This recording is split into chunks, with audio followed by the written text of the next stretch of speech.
อยมนต์ ลอยมนต์ตาเอาขอเจริญศีลเจริญธรรมนำศรัทธาญาติโยมนี่อาจารย์ตูที่อวยพรให้อยู่ที่วัดไชัยภูมิปทุมราชบรรดักศิสิเมืองพนมพร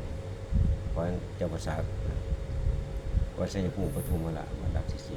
ขอเจริญพรมายังศรัทธาญาติโยมอยู่ทางไกลนี่เป็นวัดไชัยภูมิปทุมราชที่ว่ากำลังสร้างสาพัฒนาที่ยังบ่ทันสำเร็จหรือญาติโยมได้เห็นได้ถ่ายออกไปอย่างนี้บ่ทันสำเร็จยังข้างเบื้องใต้ข้างในนี่ผลสำเร็จแล้วข้างใต้ยังสิเสียบต่อไปข้างนั้นสิต่อเงียบไปข้างนั้นเพราะฝนฟ้าคนมันก็หลายคน700หลังเรือนมันยังแออัดข้างนั้นแล้วแต่บ่ทัน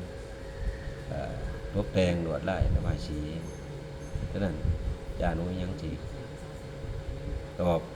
แทนศรัทธาญาติโยมขอน้อมเอาคุณพระศรีรัตนตรัยคุณพระพุทธเจ้าพระธรรมเจ้าพระสังฆเจ้าปกป้องรักษาทุกข์โศกสันวันนี้ความสุขความเจริญเป็นต้นสัพพทุกข์สัพพโศกสัพพโรคสัพพไสสัพพะเขียนเสด็จจังได๋แล้วมีมาแก่ญาติโยมเอาขอเจริญพรสาธุ